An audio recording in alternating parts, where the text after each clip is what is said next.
Hello, everyone. Thank you for joining us. I am Debra Boggs, CEO of DNS Executive Career Management. We work with senior leaders, typically VP, C-level, and board-level leaders, to help you prepare for, navigate, and land your next big thing. So thanks so much for joining us. Please, in the chat, tell us where you're joining us from. I'd love to see where everyone's at. David and I are actually live on location at the Seaport Boston Hotel. So if you hear a lot of background noise, we are actually in the lobby together, but not sitting together. And I am so excited to introduce David Honig to you all.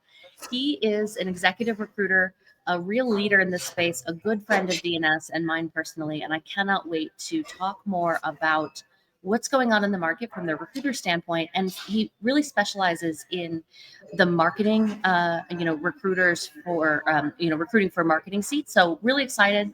Thanks so much for joining us, David. My pleasure. Thank you so much for the introduction.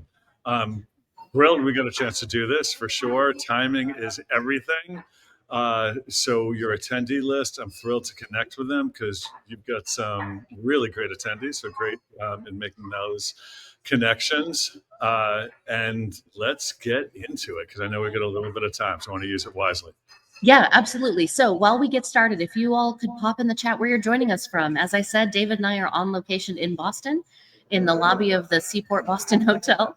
But tell us where you're at. We'd love to see where everyone is joining us from. And as we get started, David, tell me a little bit about your firm, what you do at Chameleon Collective. You bet. I'm going to hit this on two different levels. I am a career marketing recruiter. So I have been doing this for a solid 20 plus years.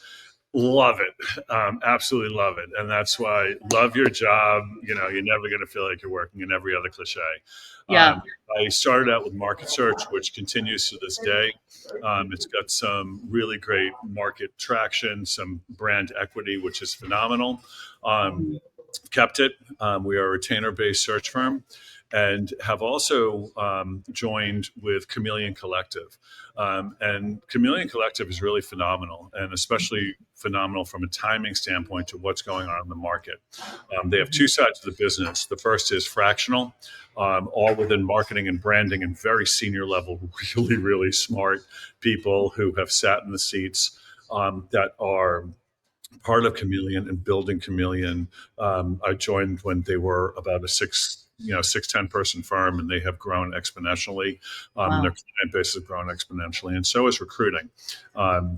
So I'm an executive partner within recruiting for retained search. We do a ton of work with private equity, which is working with the portfolio companies, but also we'll work with traditional brands and startups, and basically everything from Series B up. But again, all around marketing. So I've been able to stay with the people I love and stay with the industry that I love.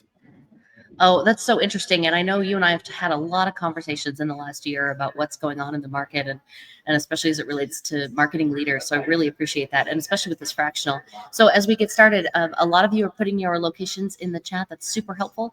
Minneapolis, Indianapolis, Texas, San Francisco, all sorts of places. So thanks so much for that.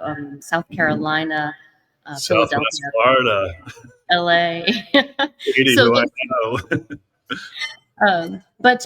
And Michelle Merritt just put David's connection LinkedIn link in the chat. So if everyone wants to check that out. So let's talk a little bit about, you're really an expert in the space. You have your finger on the pulse of what's going on the hiring side and with candidates. So what are you seeing in the market right now?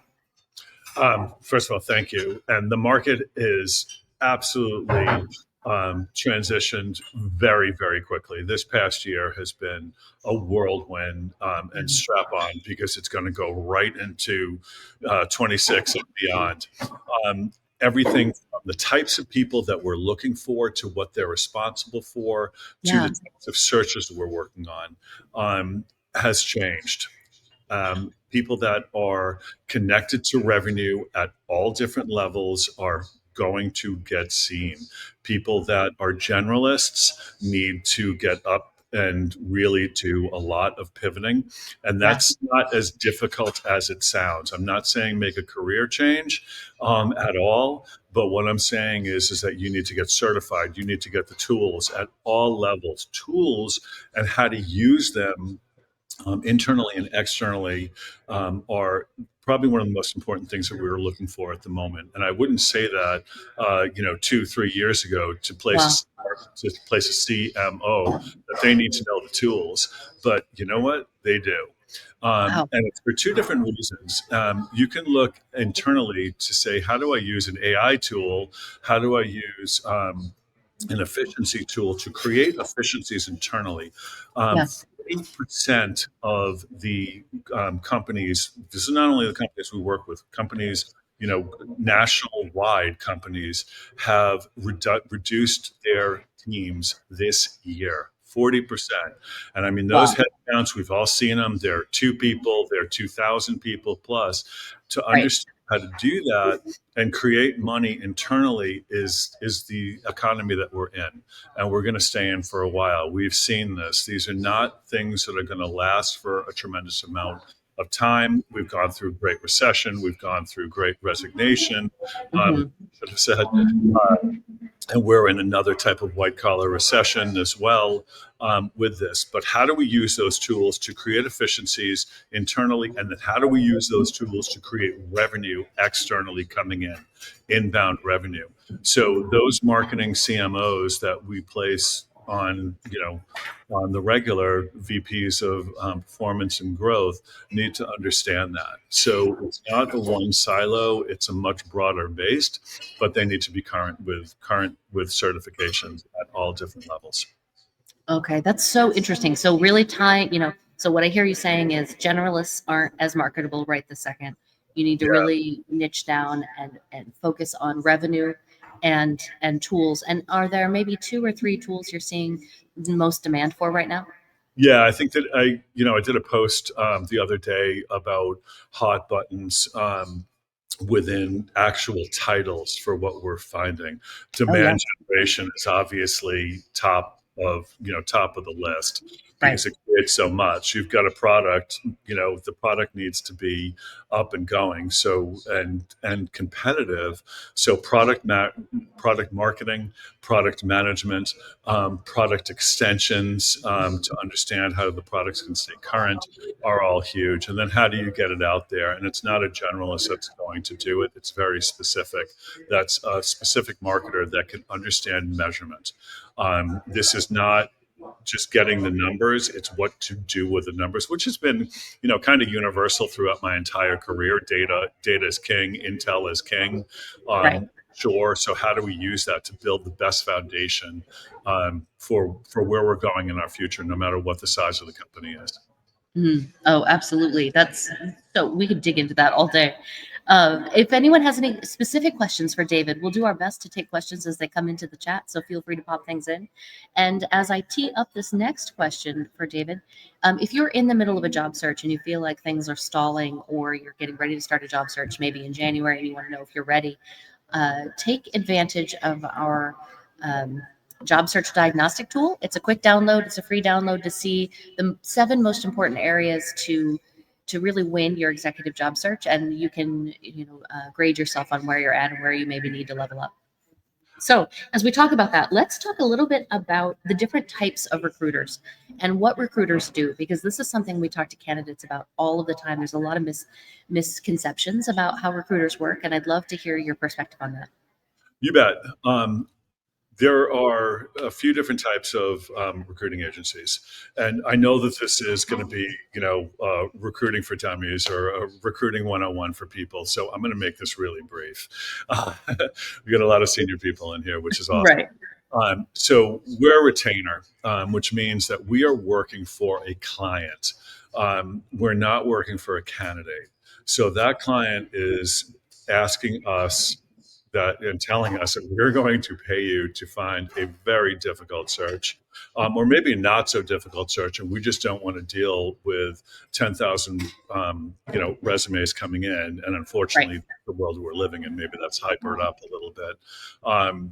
So they're paying us, and we're going to find those people hands down, 99.9% of the time. There's contingency as well. which is another form of recruiting that's basically you have a contingent recruiter that's running a desk. You've got jobs that they're trying to find, new business that they're trying to find, candidates that they're trying to push through the cycle pretty quickly to get hits. They get paid if they place. So the volume there is big. The level of getting from point A to point B is fast for sure, which is wonderful, but the accuracy tends to be a lot less than executive search. I started in contingency. I love that volume, and those people have got some really really great energy, and they have phenomenal networks, and that's where I credit a lot of the foundation of my networks growing up in contingency search. Then you have in-house recruiters, and man, these are phenomenal people, because they have the most difficult job, I think, within recruiting at the moment, because they need to, in a no hire no fire type title now, um, hopefully coming out of, Right. is they have a ton on their desk of generalist type searches. So you're searching as an in-house recruiter, um, for financial global huge company B, and you're looking for everything from financial consultants to marketing people to UX people and everything in between. It's, there are very few firms that have that broken up into silos. One person, or a team of a short team are handling that. And internal recruiters will work with them, internal talent acquisitions leads on a pretty regular basis, and have huge respect for them, but they are internal at the company. Perfect. That rundown was so helpful, because I know that it's something that a lot of people don't understand, or how that works, or how they're all different. And so I appreciate that You bet. so much. And there was a question in the chat I'm going to pop up because I think it's timely.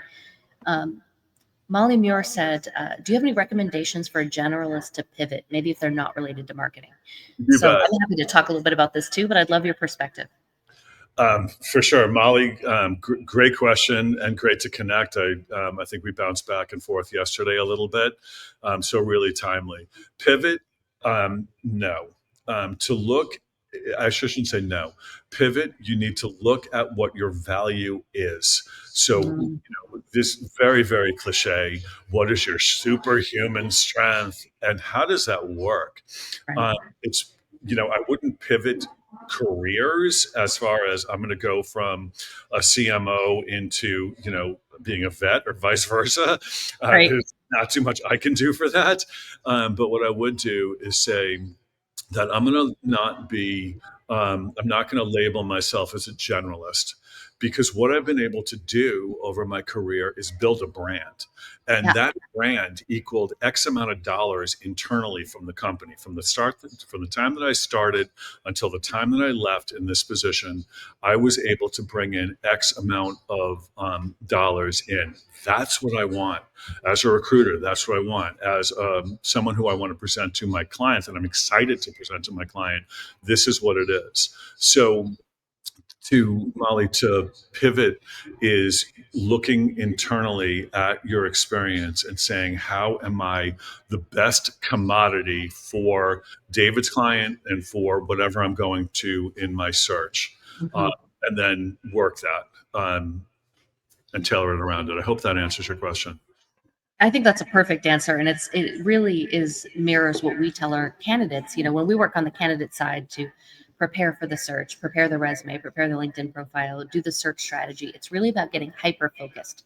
It's not about changing who you are or what you do, but it's about narrowing the messaging so that we're really focusing on the areas that you bring the highest level of value, and really knowing who you're marketing to. That way we can build a unique value proposition that really is hyper targeted to the value that you bring in those specific roles, that is beyond what anyone other candidate could do, right? Because 25 years of experience in XYZ industry isn't a differentiator anymore. And so it's really not necessarily about doing something different, but it's about really focusing your messaging on what you do. That's why your business is so unbelievably valuable right now. And I'm not blowing smoke.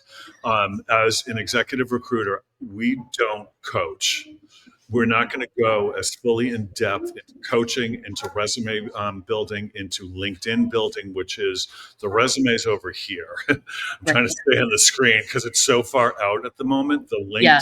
LinkedIn is what your company and what you guys do that is so incredibly relevant, whether you're working with a recruiter or whether you're doing a job search on your own. That needs to be utilized, optimized, targeted. Every button needs to be pressed and correct so that you are Mm. found quickly. And we'll talk more about that because that's such an important role as we continue the conversation. Sorry. Yeah, no, this is great. You never have to apologize about talking about how great we are. Uh, but but I love your point. We're constantly telling candidates this too. We started as a resume writing firm. I started as a resume writer, but really, as the years have gone on, if you're only going to invest in one, LinkedIn is absolutely it. You have to, because it's how you're going to be found. It's typically the first impression you're going to make, and you really need to focus on the optimization, the content, and then the visual presentation.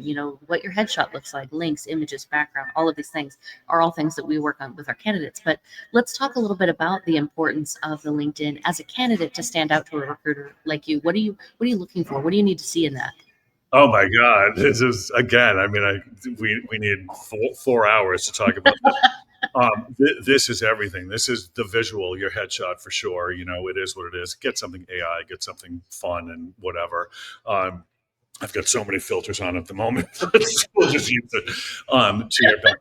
But most importantly, it's the content. It really is. So your content needs to be fresh. Your most recent job, the job you're in at the moment, needs to be accountable for. And you need to show actionable, quantifiable, measurable results to what you're doing. So, Molly, I'm going to go back to you. As a generalist, go to what you've done from a quant standpoint. How is that increase the business? How does that affect the business to this day? And be honest. If you are doing an AI driven resume that's going to customize it to the search, it doesn't make sense because we're not going to try to, jam your foot with a shoehorn into making it fit. And it's the same thing with a LinkedIn profile. You need to really understand what the content is, and then, especially with this job market, because you're going to be held accountable to it, back it up in interviews. So it needs to really stand out. And the job that you're holding now needs to have the most relatable content to that.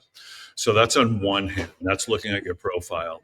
Looking at your LinkedIn from how you're using it, you're the Mm. brand now. You are the brand now, and you need to market yourself and get shown. We have so many candidates, and I know you do as well. We've spoken about this, who are invisible. Yeah. So this is not about clicking, oh, so and so did this and I like it, click like. Right.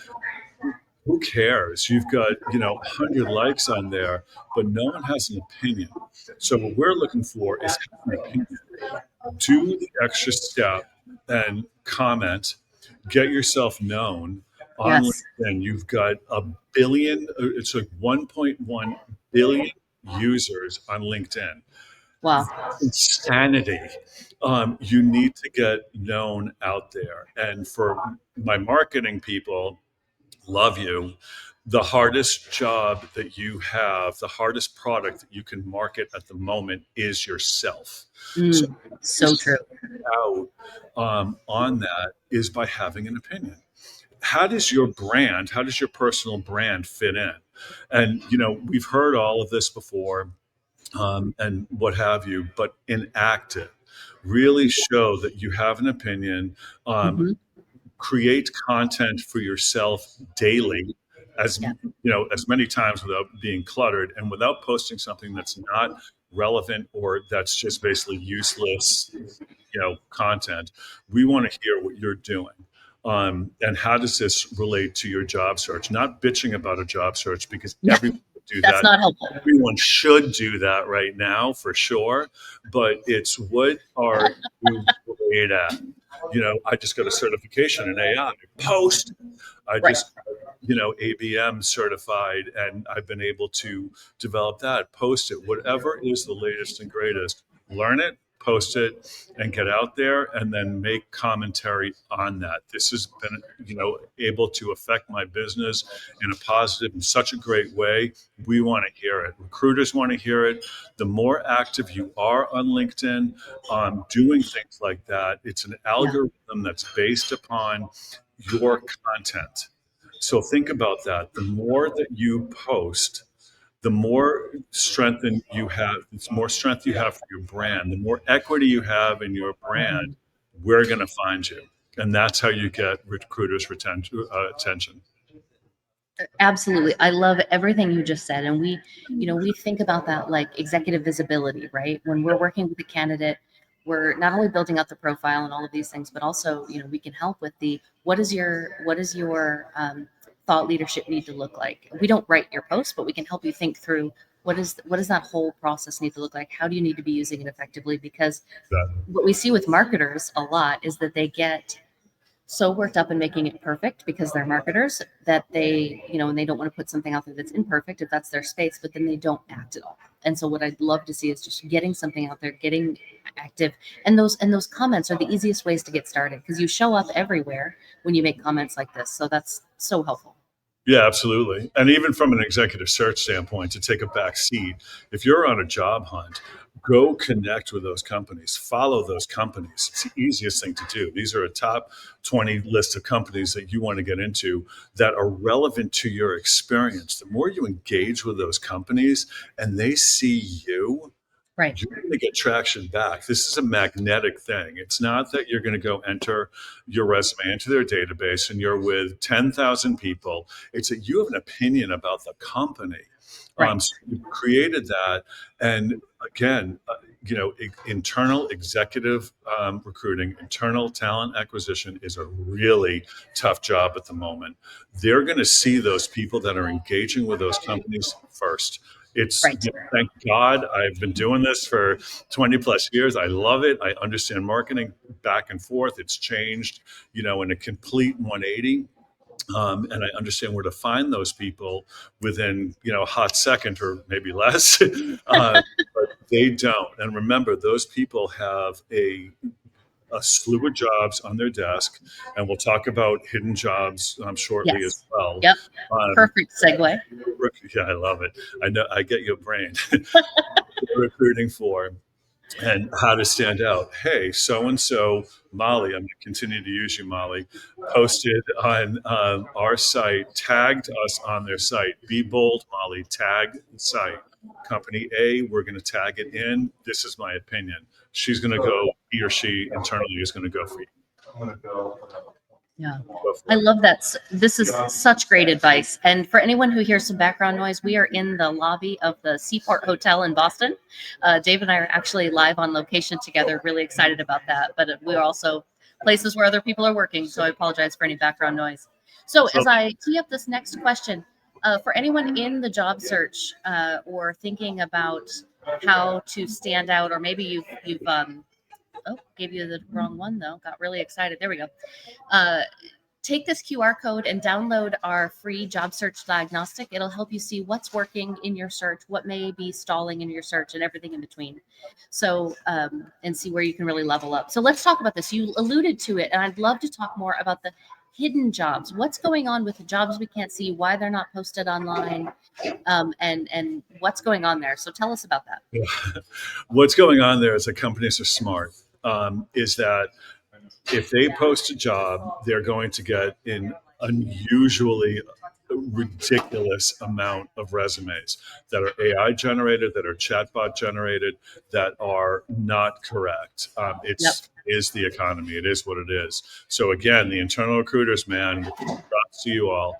Um, they're not going to post. And actually, a lot of our searches that we've had recently are hidden jobs, meaning that they're not going to post on their site. They're not going to list them on the jobs that we're actively recruiting for because of the onslaught of not correct, incorrect, massive amounts of paper that they're going to receive. Right. So hidden job is kind of the word of the quarter of this past 6 months, is that we have to hire this person.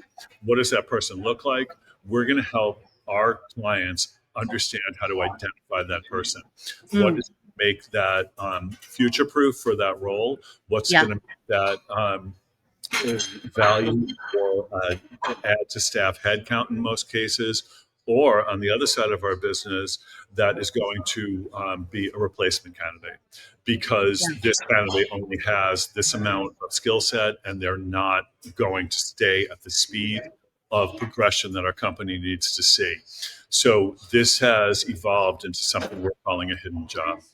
And on both ends, it's been phenomenal to watch because we're getting the business because we understand how that fits into the org chart, what it needs to look like, and what a CEO's goals are in growing their business. So we've got hidden searches going. Mm. Yeah, that makes so much sense. And we see candidates all the time, C-level candidates, VP level candidates say, I applied to, I mean, we've literally in the last week or so heard people say, I applied to 300 jobs and I haven't heard anything back. Well, those jobs are getting inundated with, as you said, these AI generated resumes where they're getting just exponentially more applicants than they've ever gotten. And there's no way you're going to stand out in a pile of 300 resumes or more. And at the other end of that, companies are getting inundated with 300 resumes and going, you know what, never mind. Let me call David to fill this role because this is I love ridiculous. it. That's Um, a bet. yeah, and Raphael, I see your note about muting background noise. Unfortunately, we can't. We're live on location, and it got a little busy here at lunchtime, but we're please bear with us. We've got a lot of we tried 700 different options for this morning, so here's what we've got. But so let's talk a little bit about we talked a little bit about these AI resumes.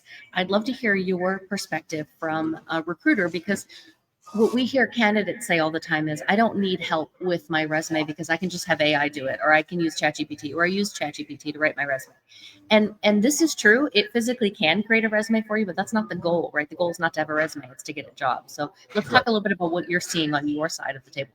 Yeah. First of all, your resume should be a LinkedIn mirror of for what you're posting and how you're presenting yourself on LinkedIn.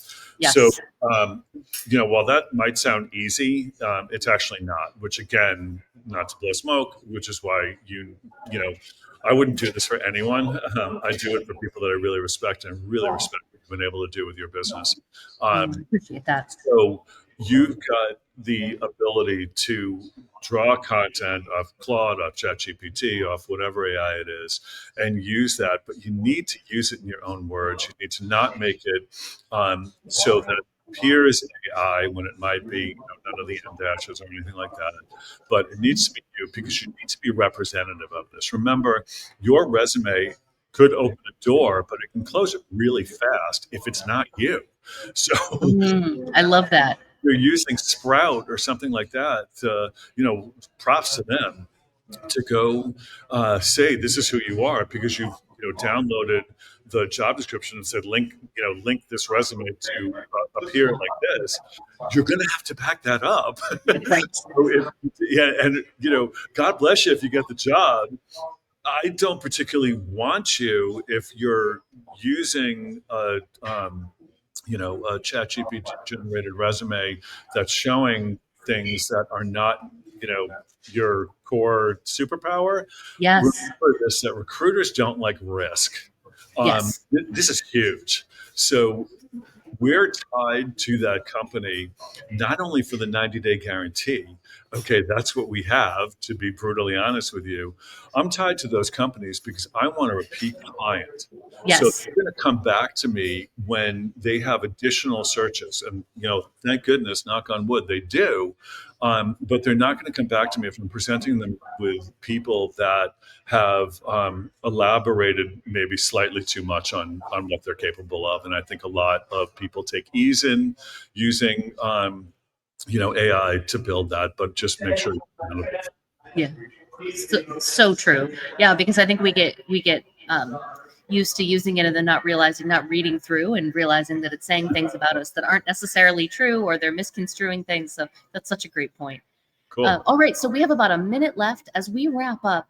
Thanks so much for joining us all, everyone. It was really great to see you all. And again, thanks for bearing with us with the background noise because we are live on location together in the same room. But unfortunately, a ton of other people are too. But tell us how we can find you, how we can follow you. David puts a ton of really great information out from the candidate perspective, from the employer perspective on LinkedIn. So tell us how we can find you. Yeah, absolutely link in with me. And if we don't have something at the moment, which chances are we don't, we're going to have you in our network. And that's our internal database. We are going to go to that quickly. And, thank goodness I have it. I've got a phenomenal network. So definitely want you in. And I'm looking at my phone now and have got a substantial amount of substantial. So this is really working. Bring it on. Keep it going. And we Good. pride ourselves on getting back to people. So if it's not today, we will. Yes. Well, thank you so much for sharing your insight. The reason I wanted to really make sure that you and I had a chance to do this conversation is you do such incredible work in this space and you're such a leader in this space. And we work with a lot of marketing leaders, but also, just executives in general who are struggling in this market because they don't understand what it looks like. And your background, just even for me privately, as we have conversations about what's going on in the market, has been incredibly valuable. So thank you for everything that you do. Please reach out to David, learn more about him, and follow his content. It's incredibly helpful. And we appreciate you all joining us. Thank you, everyone. Talk to everyone soon.